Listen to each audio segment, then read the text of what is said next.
বছর ঘুরে আবার এলো মাহে রমজান। রাসূল করিম সাল্লাল্লাহু আলাইহি ওয়াসাল্লাম তো 3 দিন আদায় করেছেন, তাহলে আপনি যে এই যে 30টা দিন বা 29টা দিন পুরা রমজান মাস তারাবি আদায় করেন জামাতে, এটা আপনি পেলেন কোথায়? এটা তো পেয়েছেন হযরত উমর রাদিয়াল্লাহু তাআলার জামানা থেকে। উমর তো এটাকে চালু করেছেন, তাহলে উমর রাদিয়াল্লাহু তাআলার একটা অংশের ইজমা আপনি মানবেন, আর এক অংশের ইজমা মানতেছেন না। তিনি জামাতবদ্ধ করেছেন এটা আপনি মানতেছেন, অথচ তিনি 20 রাকাত করেছেন এটা মানতেছেন না। তাহলে এক অংশ মানছেন আর এক অংশ মানছেন না কেন? এখন আলোচনা রাখবেন আন্তর্জাতিক খ্যাতিসম্পন্ন মুফাসসির কোরআন, বিশিষ্ট ইসলামী চিন্তাবিদ, মিডিয়া ব্যক্তিত্ব জনাব হযরত মাওলানা ইমাম হাসান নাসেরী। বিষয় তারাবির গুরুত্ব ও রাকাত সংখ্যা। আয়োজনে YouTube channel on star TV. আলহামদুলিল্লাহি রাব্বিল আলামিন, والصلاة والسلام على رسوله الكريم وعلى آله وصحبه أشرف الأنبياء والمرسلين। পবিত্র মাহে রমজানের বিষয়ভিত্তিক আলোচনা অন স্টার টিভির আয়োজনে পবিত্র রমজানের তারাবির গুরুত্ব এবং এর রাকাত সংখ্যা নিয়ে আজকের আলোচনা অনুষ্ঠানের সম্মানিত দেশি বিদেশি দর্শক শ্রোতা মণ্ডলী যারা এই মুহূর্তে আমাদের সঙ্গে সংযুক্ত হয়েছে, সকলের উদ্দেশ্যে আমি প্রাণ থেকে সালাম জানাই। আসসালামু আলাইকুম ওয়া রাহমাতুল্লাহি ওয়া বারাকাতুহু। মহান আল্লাহ রাব্বুল আলামিনের দরবারে শুকরিয়া যে তিনি দয়া করে এই মহামারী করোনার মধ্যে আমাদেরকে বাঁচিয়ে রেখেছেন। তার দরবারে শুকরিয়া যিনি আমাদের এমন একটি আলোচনা অনুষ্ঠানে সংযুক্ত হওয়ার সুযোগ দান করেছেন। সেই মহান মনিবের দরবারে শুকরিয়া জ্ঞাপন করি, আমরা বলি আলহামদুলিল্লাহ। বিশ্ব নবী জনাব মুহাম্মদ রাসূলুল্লাহ সাল্লাল্লাহু আলাইহি ওয়াসাল্লামের উপরে দরুদ এবং সালাম জ্ঞাপন করি, যিনি কিয়ামতের দিন যেদিন কেউ কারো থাকবে না, যিনি আমাদেরকে সুপারিশ করবেন, আমাদের জন্য তিনি কাঁদবেন, সেই প্রিয় রাসূলের প্রতি দরুদ এবং সালাম জ্ঞাপন করি, আমরা বলি সাল্লাল্লাহু আলাইহি ওয়াসাল্লাম। সম্মানিত উপস্থিতি, আজকে আমরা মাহে রমজানের একটি গুরুত্বপূর্ণ বিষয় তারাবি, যেটা কিয়ামুল লাইল বলা হয় হাদিসের পরিভাষায়, সেটাকে সামনে রেখে আমরা আজকের আলোচনাকে আপনাদের সামনে উপস্থাপন করতে চাই। সুপ্রিয় উপস্থিতি, পবিত্র রমজান মাসের সিয়াম সাধনা এটা পাওয়া একটি বিরাট সৌভাগ্যের ব্যাপার। আর আল্লাহ পাকের পক্ষ থেকে তো সিয়াম সাধনাকে ফরজ করা হয়েছে। পবিত্র কোরআনুল কারীমে আল্লাহ রাব্বুল আলামিন সূরা বাকারার 183 নম্বর আয়াতে তিনি উল্লেখ করেছেন, ইয়া আইয়ুহাল্লাযীনা আমানু কুতিবা আলাইকুমুস সিয়ামু কামা কুতিবা আলাল্লাযীনা মিন ক্বাবলিকুম লাআল্লাকুম তাত্তাকুন। হে ঈমানদারেরা, তোমাদের উপরে সিয়াম সাধনাকে ফরজ করা হয়েছে। শুধু তোমাদের উপরে নয়, তোমাদের পূর্বে যারা এসেছিল তাদের উপরে ফরজ করা হয়েছিল, এই জন্য যে লাআল্লাকুম তাত্তাকুন, সম্ভবত তোমরা খোদাভীতি অর্জন করতে পারবে, তাকওয়া অবলম্বন করতে পারবে। এই জন্য আল্লাহ পাক পবিত্র কোরআনুল কারীমের মধ্যে যে সিয়াম সাধনা আমাদের ফরজ করেছেন, এটা আমাদের তাকওয়া অবলম্বনের জন্য সেটাকে দান করেছেন।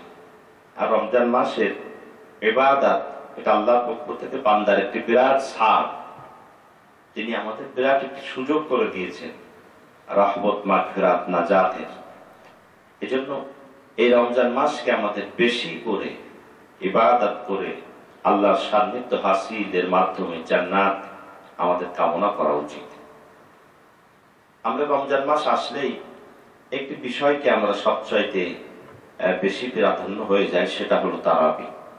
এই তারাবির পক্ষ বিপক্ষ নিয়ে যুগের পরে যুগ দ্বন্দ্ব চলছে, চলতেই আছে, না জানি আর কতদিন চলবে।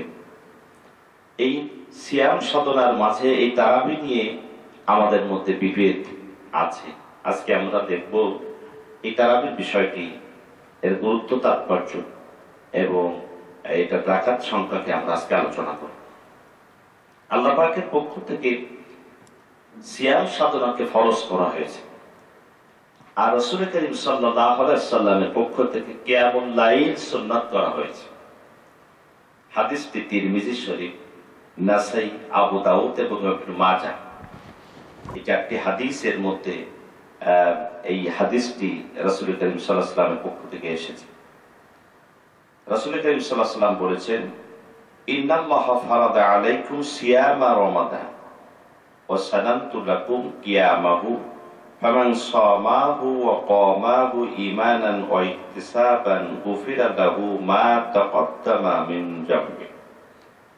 রাসূল করিম সাল্লাল্লাহু আলাইহি সাল্লাম বলেছেন, আল্লাহর পক্ষ থেকে তোমাদের জন্য সিয়াম সাধনাকে ফরজ করা হয়েছে, আর আমি তোমাদের জন্য কিয়ামুল লাইল অর্থাৎ তারাবিকে সুন্নাত করেছি। যে রমজান মাসে ঈমান ও সওয়াবের নিয়তে কিয়ামুল লাইল অর্থাৎ তারাবির নামাজকে আদায় করবে, তাদের জীবনের পূর্বের গুনাহকে মাফ করে দেওয়া হবে। সুবহানাল্লাহি বিহামদিহি। এবং নাসাই শরীফের আরেকটু যোগ করা হয়েছে। নাসাই শরীফে এসেছে যে সে ব্যক্তি নবজাত শিশুর মতো নিষ্পাপ হয়ে যাবে। সুবহানাল্লাহি বিহামদিহি। তাহলে তারাবির এত গুরুত্ব, রমজান মাসে কিয়ামুল লাইলের অনেক বেশি গুরুত্ব। যে ব্যক্তি এটাকে আদায় করবে সে নবজাতক শিশুর মতো নিষ্পাপ হয়ে যাবে, পূর্বকার গুনাহকে আল্লাহ রাব্বুল আলামিন তাকে মাফ করে দিবে। আর রাতের ইবাদত এটা আল্লাহ পাকের পক্ষ থেকে পছন্দনীয় সব সময়। যারা রাতে ইবাদত করে আল্লাহ রাব্বুল আলামিন তাদের প্রশংসা করে কোরআনুল কারীমের সূরা ফুরকানে 64 নম্বর আয়াতে তিনি তাদেরকে প্রশংসা করেছেন। আল্লাহ পাক বলেছেন, ওয়াল্লাযীনা ইয়াবিতুনা লিরাব্বিহিম সুজ্জাদাও ওয়া কিয়ামা। তারা এমন যারা তাদের রবের উদ্দেশ্যে রাতে সিজদা এবং কিয়াম অর্থাৎ নামাজে কাটিয়ে দেয়। আল্লাহ পাকের পক্ষ থেকে এরা হলো পছন্দনীয় বান্দা। তাহলে সিয়াম কিয়ামুল লাইল রমজান মাসে এটা তো আরো বেশি সৌভাগ্যের, আরো বেশি মর্যাদা। এই কিয়ামুল লাইল অর্থাৎ তারাবির নামাজ আমরা আদায় করব। আমাদের সংখ্যা নিয়ে সব সময় 8 কি 20 এটা নিয়ে আমাদের মধ্যে সমস্যা চলতেই আছে। আজকে আমরা সেই বিষয়টি বেশি প্রাধান্য দেব। যারা 8 রাকাতকে প্রাধান্য দেন ওনারা বিশেষ করে এই হাদিসটাকে বেশি প্রাধান্য দিয়েছেন। যারা 8 রাকাতকে প্রাধান্য দেন আমি তাদেরকে নিন্দা করব না, আমি তাদেরকে ধিক্কার জানাবো না। তবে আমাদেরকে বিষয়টা বুঝতে হবে যে 8 রাকাতের চাইতে 20 রাকাতটা পালন করা আমাদের কতটুকু দরকার এবং কতটুকু প্রয়োজনীয় সেই বিষয়টি আমাদেরকে বুঝতে হবে। প্রিয় উপস্থিতি, বুখারী শরীফের একটি হাদিসকে নিয়ে 8 রাকাতের বেশি গুরুত্ব দেওয়া হয়।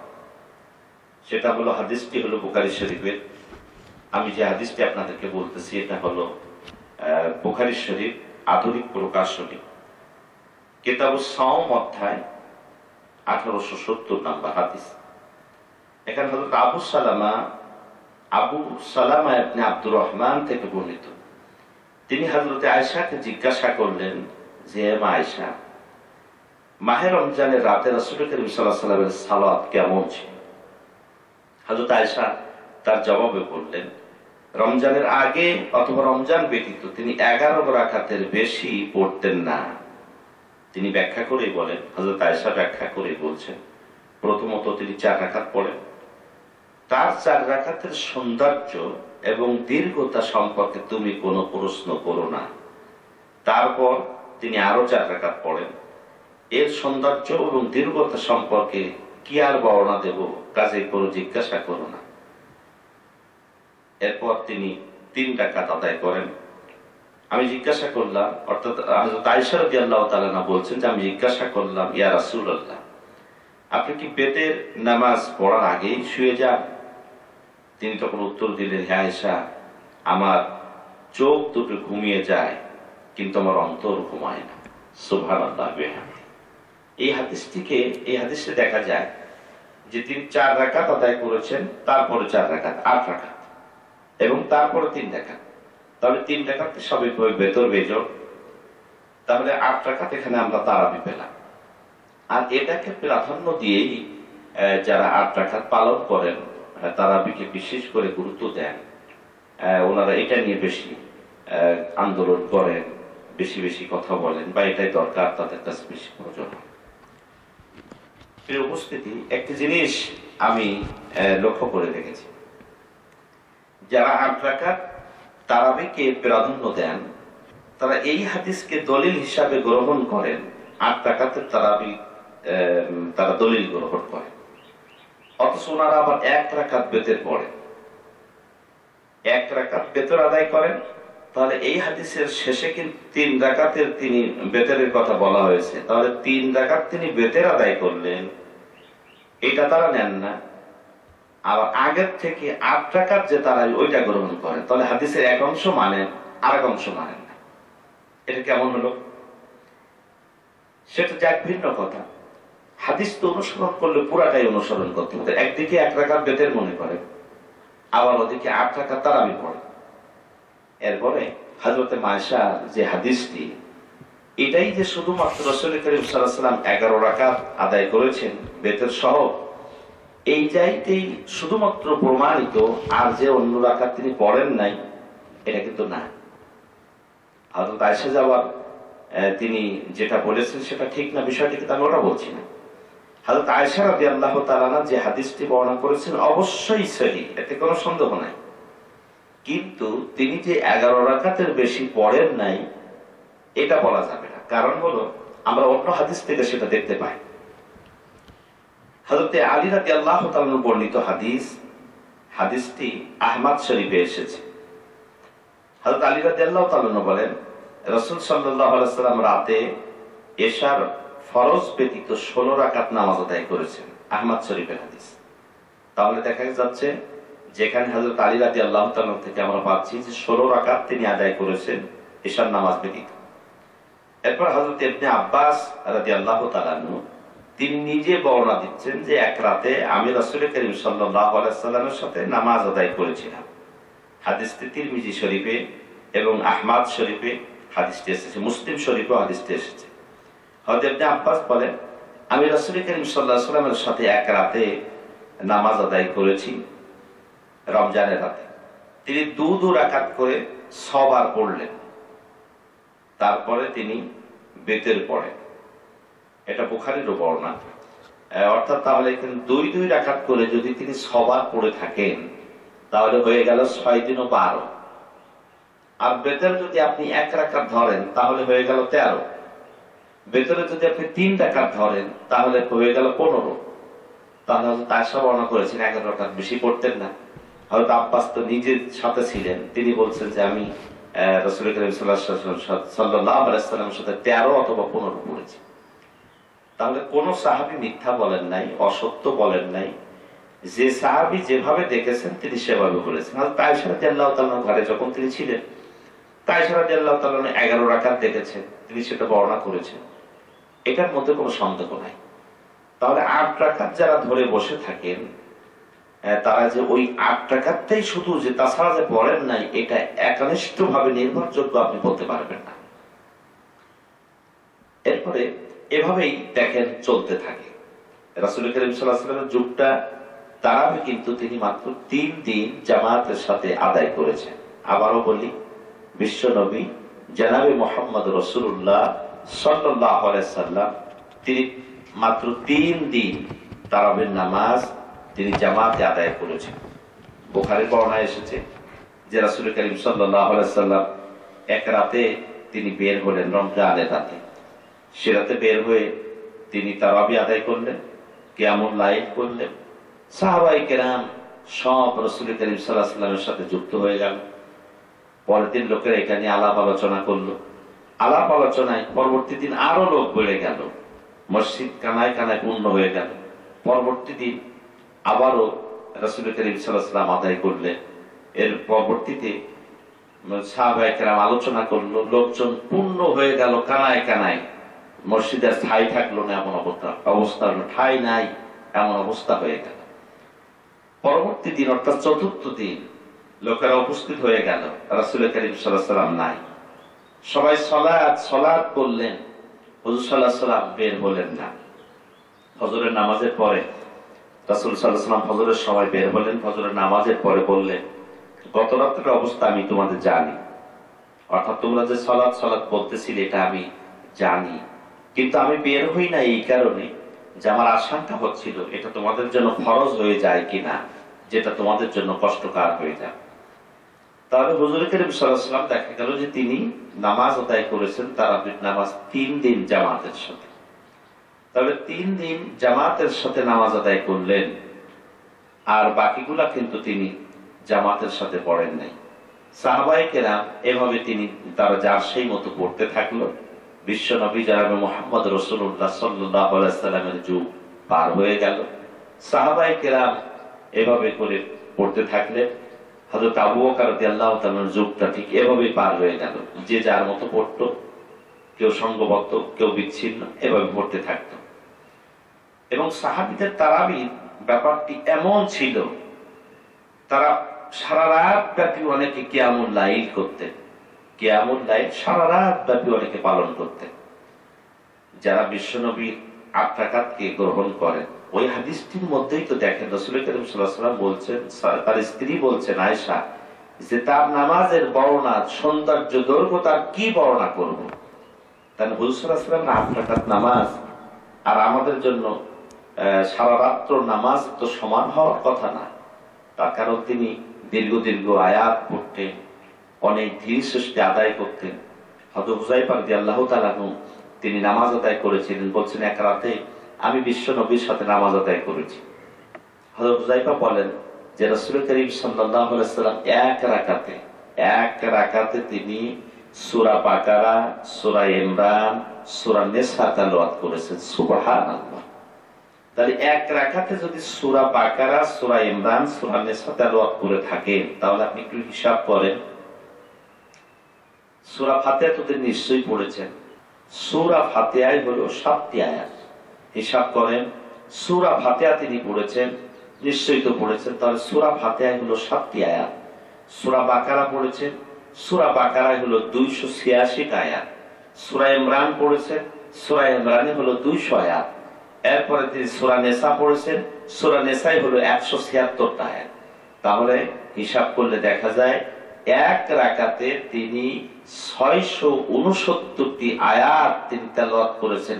এক রাকাতে বিশ্ব নবী জনাবে মুহাম্মদ রাসূলুল্লাহ সাল্লাল্লাহু আলাইহি ওয়াসাল্লাম তিনি এক রাকাতে পড়েছেন 669টি আয়াত। আর আপনার আমার সারা মাসেও তো সেটা হয় না, বা সারা সপ্তাহে এটা তো সম্ভব হয় না, বাকিটা আমরা বাদ থাক। তাহলে রাসূল করিম সাল্লাল্লাহু আলাইহি ওয়াসাল্লামের নামাজের বিষয়টা কেমন ছিল? তিনি কিন্তু দীর্ঘ সময় করেছেন, অর্থাৎ রাকাত তার কাছে মূল বিষয় ছিল না। তার কাছে মূল বিষয়টা ছিল নামাজের সৌন্দর্য কত হবে, দীর্ঘতা কত হবে, এটাই হলো মূল বিষয়। এটাকে অনুধাবন করে সাহাবায়ে কেরাম বহু রাত্র পর্যন্ত কিয়ামুল লাইল করতেন, অনেকের ফজর হয়ে যেত। আবু বকর রাদিয়াল্লাহু তাআলার সময় পর্যন্ত এভাবে চলতে থাকলো। হযরতে ওমর রাদিয়াল্লাহু তাআলার জামানা যখন আসলো, তখন হযরত ওমর রাদিয়াল্লাহু তাআলা দেখলেন, এই হাদিসটি বর্ণিত হয়েছে বুখারী শরীফের মধ্যে। হযরত আব্দুর রহমান বিন আব্দুল বারি রাদিয়াল্লাহু তাআলা বর্ণনা করেছেন যে তিনি বলেন যে আমি এক রাতে হযরত ওমর রাদিয়াল্লাহু তাআলার সাথে বের হই।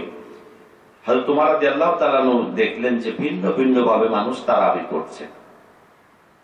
কেউ একজন দাঁড়াচ্ছে, তার সাথে অন্যরা দাঁড়াচ্ছে, কেউ বিচ্ছিন্ন পড়ছে। হযরত ওমর রাদিয়াল্লাহু তাআলা তখন বললেন যে আমি যদি একজন গাড়ির পিছনে তাদেরকে একত্রিত করতাম, কতটা সুন্দর সে বিষয়টি হতো। তারপর তিনি উবাই বিন কাবের ইমামতিতে সবাইকে জামাতবদ্ধ করে তিনি দিলেন, সিদ্ধান্ত নিলেন। এরপরে লোকেরা সেভাবে পড়তে থাকলো। হযরত ওমর রাদিয়াল্লাহু তাআলার চিত্রটা দেখে বললেন যে কতই না উত্তম বেদাত, অর্থাৎ কতই না উত্তম সৌন্দর্য, নতুন ব্যবস্থা। হুজুর সাল্লাল্লাহু আলাইহি ওয়াসাল্লাম বলেন যারা শেষ রাতে নামাজ, হযরত ওমর রাদিয়াল্লাহু তাআলা বলেন যারা শেষ রাতে নামাজ পড়ে তারা প্রথম অংশের নামাজ আদায়কারীর চাইতে উত্তম। তাহলে হযরত ওমর রাদিয়াল্লাহু তাআলা তিনি কিন্তু এই ব্যবস্থাটি চালু করলেন এবং তিনি ফরমান জারি করলেন, সিদ্ধান্ত নিলেন সাহাবীদেরকে নিয়ে 20 রাকাত, এর বেশি আর যাওয়ার দরকার নাই। 20 রাকাত পর্যন্ত পড়ার জন্য তিনি নির্দেশ দিলেন। তার কারণ সে সময় সাহাবায়ে কেরামের গুরুত্ব মনে করে সারা রাত্রব্যাপী অনেকে কিয়ামুল লাইল করতেন, তারা সেভাবে জরাজীর্ণ হয়ে যেতেন। এই জন্য হুজুর করিম সাল্লাল্লাহু আলাইহি ওয়াসাল্লামের সাহাবী এবং ইসলামের দ্বিতীয় খলিফা এই সিদ্ধান্তটা গ্রহণ করেছিলেন। প্রিয় উপস্থিতি, এবং সেভাবে চলতে থাকে। হযরত ওমর রাদিয়াল্লাহু তাআলার যুগ চলল, হযরত উসমান রাদিয়াল্লাহু তাআলা বিষয়টিকে একইভাবে পালন করলেন 20 রাকাত তারাবি জামাতের সাথে। হযরত আলী রাদিয়াল্লাহু তাআলা ঠিক একইভাবে সেটা পালন করলেন, এবং এভাবে যুগের পরে যুগ এভাবেই চলে আসছে। তা আপনারা বলতে পারেন, অনেকেই বলে যে আমরা ওমরকে অনুসরণ করব কেন, ওমর রাদিয়াল্লাহু তাআলাকে অনুসরণ করব কেন, আমরা তো বিশ্ব নবীকে অনুসরণ করব। হ্যাঁ, অবশ্যই কথাটি ঠিক, আমরা বিশ্ব নবীকে অনুসরণ করব, কিন্তু বিষয়টা আপনি কি বোঝাতে চাচ্ছেন যে হযরত ওমর রাদিয়াল্লাহু তাআলা যেটা করেছেন সেটা বিশ্ব নবীর সুন্নাতের বাইরে? এই কল্পনাটা আপনার আসলো কেমন?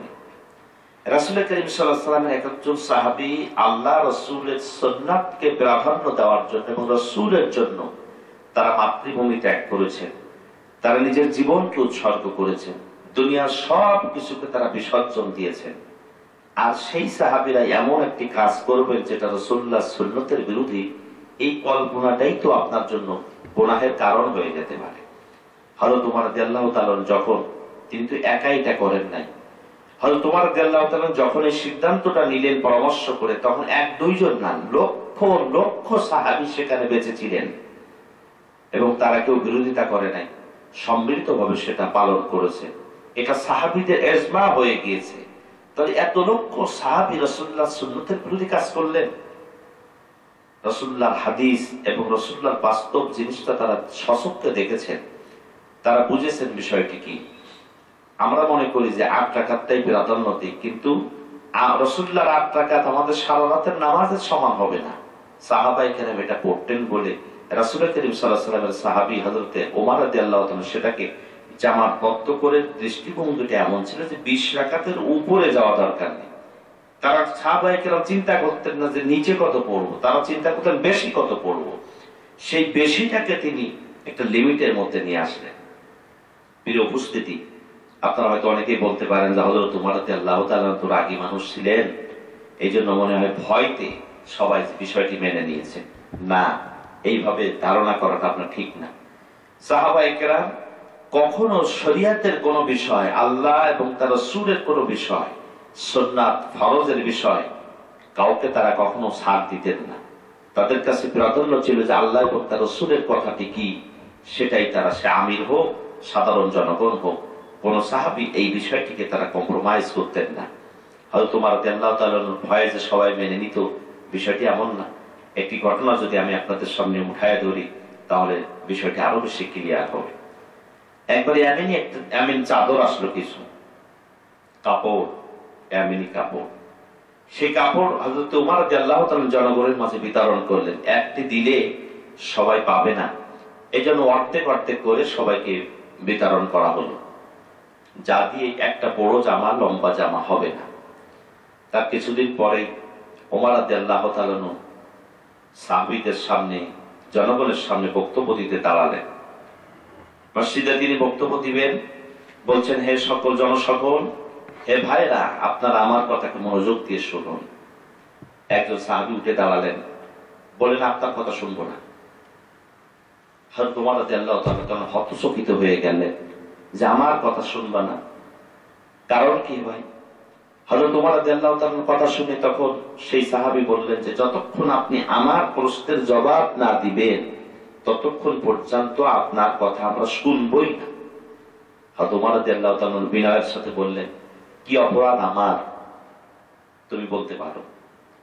সেই সাহাবী তখন বললেন, আমিরুল মুমিনিন, আপনি আমাদেরকে আমি নিজে কাপড় দান করেছেন, তাতে একটা লম্বা জামা হয় না, কিন্তু আপনার গায়ে দেখতেছি লম্বা জামা, জুব্বা পরে আপনি আছেন, এই কাপড় আপনি কোথা থেকে পেয়েছেন? হযরত ওমর রাদিয়াল্লাহু তাআলা নীরবে দাঁড়িয়ে আছেন, কথার উত্তর দিচ্ছেন না। ছেলে আব্দুল্লাহ বলছেন, আমিরুল মুমিনিন এবং উপস্থিত জনতা, যদি আপনারা আমাকে অনুমতি দেন তাহলে আমার পিতার পক্ষ থেকে আমি জবাবটা দিতে পারি। অনুমতি প্রদান করা হলো।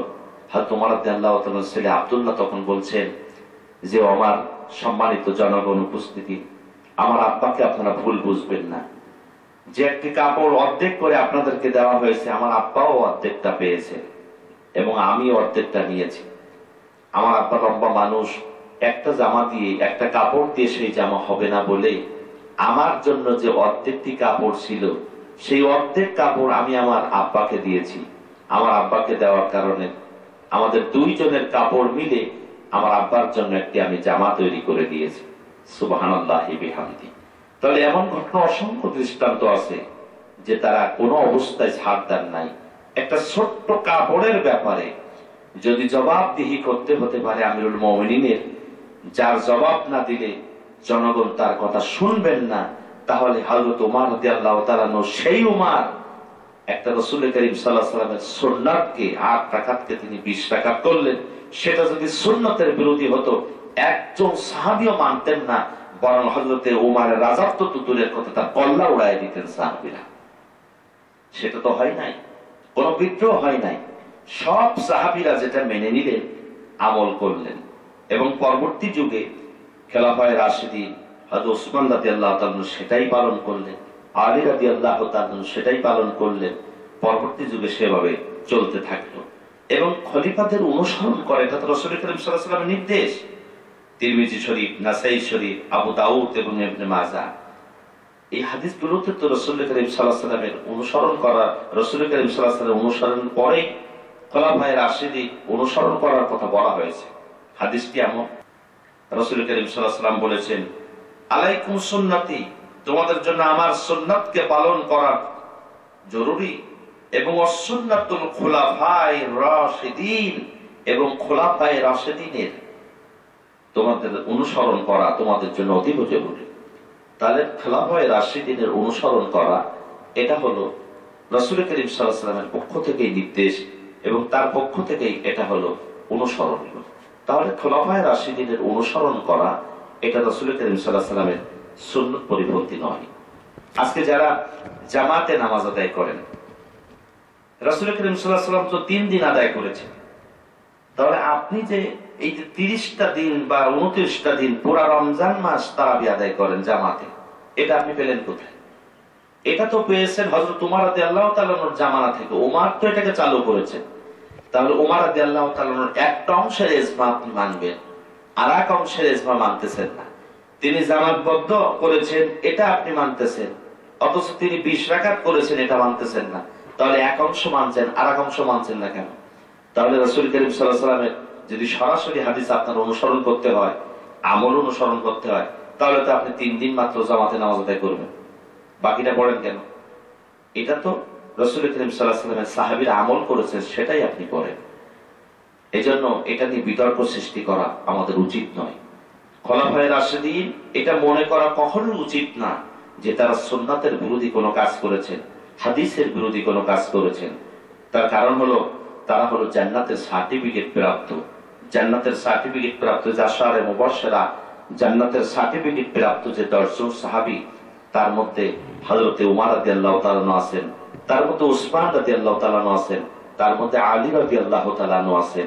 এসব সাহাবীরা তো জান্নাতের সার্টিফিকেট প্রাপ্ত খলিফা। তাহলে আল্লাহ তাআলা তো তাদের দ্বারা এমন কোনো কাজ করাতে পারেন না যে কাজটি জাহান্নামের কারণ হয়ে যেতে পারে। এটা কখনো হতে পারে না। নিশ্চয়ই তারা যেটা করেছেন সেটা জাহান্নামের কোনো কারণ নয়, নিশ্চয়ই জান্নাতেরই আমল। তা না হলে তারা জান্নাতে যাবেন, জাহান্নামের আমল করে তো তারা যেতে পারেন না। এই জন্য এই বিষয়টি এভাবে আমাদের গ্রহণ করা উচিত নয়।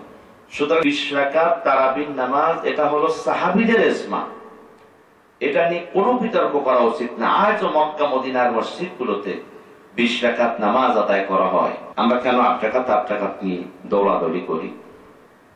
8 রাকাতের বিষয়টি তো এইভাবে আপনাকে ধারণ করা উচিত না। যারা 8 রাকাতের জন্য লক্ষ লক্ষ টাকা চ্যালেঞ্জ ঘোষণা করেন, তারা কি বলতে চান যে হযরত ওমর রাদিয়াল্লাহু তাআলা এবং তার খলিফাগণ, তার অনুসারী সাহাবীগণ, হযরত ওমর রাদিয়াল্লাহু তাআলা এবং অন্যান্য খলিফাগণ তারা কি ভুল করেছে? এই চ্যালেঞ্জটা কি আপনি তাদের বিরুদ্ধে দিতে চান? এজন্য এই চ্যালেঞ্জ আপনার দেওয়ার কোনো প্রয়োজন নাই। আপনি যদি 8 রাকাত পড়তে চান পড়েন, কিন্তু 20 রাকাত যারা পড়ে তাদেরকে সুন্নাত বিরোধী এই জিনিসটি বলা মানে হলো সাহাবীদের উপরে আপনার অপবাদ দান করে দেওয়া। এই জন্য এই বিষয়টি থেকে বিরত থাকবে। প্রিয় উপস্থিতি, আমি আপনাদেরকে এই যে 20 টাকাত এবং 8 টাকাতের পর্যালোচনামূলক কিছু আলোচনা এবং কিছু তথ্য ভিত্তিক বিষয় বুখারী শরীফে উল্লেখ করা হয়েছে। আমার হাতে যে বুখারী শরীফটি আছে এটা হলো আধুনিক প্রকাশনী। আধুনিক প্রকাশনী বুখারী শরীফ।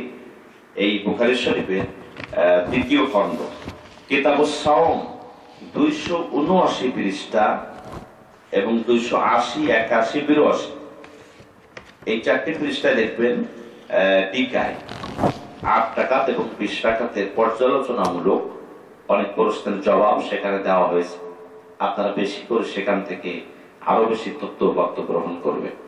এই জন্য আসুন, আমি আপনাদের কাছে অনুরোধ করব, 8 টাকা 20 টাকার দ্বন্দ্ব নয়, বরং 20 টাকাতের উপরে আমাদের যাওয়া দরকার নাই।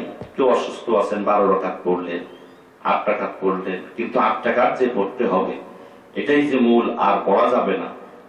20 টাকাত অনুসরণ করা যাবে না, গুনাহ হয়ে যাবে, জাহান্নামে যেতে হবে, এই ধরনের কথাগুলো বলাই হলো জাহান্নামী। তার কারণ এটা হলো সাহাবায়ে কেরাম আলো আমল করেছেন, খেলাফায়ে রাশিদুন আমল করেছেন। এই বিষয়টি এভাবে দ্বন্দ্ব করা উচিত নয়। তারা সুন্নাত বিরোধী কোনো কাজ করতে পারেন না, বরং রাসূল করিম সাল্লাল্লাহু আলাইহি ওয়াসাল্লামের 8 টাকাত আমাদের সারা রাতের নামাজের সমান হবে না, যেটা আমি পূর্বেই বলেছি। আসুন দ্বন্দ্ব না করে আমরা তারাবির নামাজকে জামাতবদ্ধভাবে আদায় করি এবং আল্লাহর কাছে বেশি করে ফরিয়াদ করি যে আল্লাহ তাআলা যেন রমজান মাসের প্রকৃত নিয়ামতটা আমাদের গ্রহণ করার তৌফিক দান করেন। এবং 8 টাকাত 20 টাকাতের দ্বন্দ্ব সৃষ্টি করে মুসলিম উম্মাহকে বিভক্ত করা আমাদের উচিত নয়। একে অপরের গালি দেওয়া, মারামারি করা, দ্বন্দ্ব ফাসাদ করা, এগুলো থেকে আমরা বিরত থাকি। আর সর্বশেষ আমি আপনাদেরকে বলি, আমার বিভিন্ন বিষয় ভিত্তিক আলোচনা এবং তাফসীর গুলো one star TV YouTube channel, এই চ্যানেলটি এরা পেশ করে থাকে বিশ্ববাসীর কাছে। সুতরাং আপনারা এই চ্যানেলটি সাবস্ক্রাইব করবেন এবং এই চ্যানেলের সঙ্গে আপনারা থাকবেন। আপনারা এটাকে সার্চ করে এটা আমার তাফসীর এবং আলোচনা, বিষয় ভিত্তিক আলোচনাগুলো এখান থেকে আপনারা শুনতে পাবেন। আসুন আমরা সবাই মিলে ইসলামের জন্য নিজেকে নিবেদিত করি, দাওয়াতি কাজে অংশগ্রহণ করি। আল্লাহ রাব্বুল আলামিন আমাদের সকলকে তৌফিক দান করুন। আমিন। ওয়া তৌফিক ইল্লা বিল্লাহ। আসসালামু আলাইকুম ওয়া রাহমাতুল্লাহি ওয়া বারাকাতুহু। বছর ঘুরে আবার এলো মাহে রমজান, বছর ঘুরে আবার এলো মাহে রমজান। রাখবো রোজা খোদার তরে, রাখবো রোজা খোদার তরে, হব যে তার মেহমান মাহে রমজান। বছর ঘুরে আবার এলো মাহে রমজান। আজ খুশিতে উঠলো মেতে আসমানেরই তারা, ভুবন জুড়ে উঠলো মেতে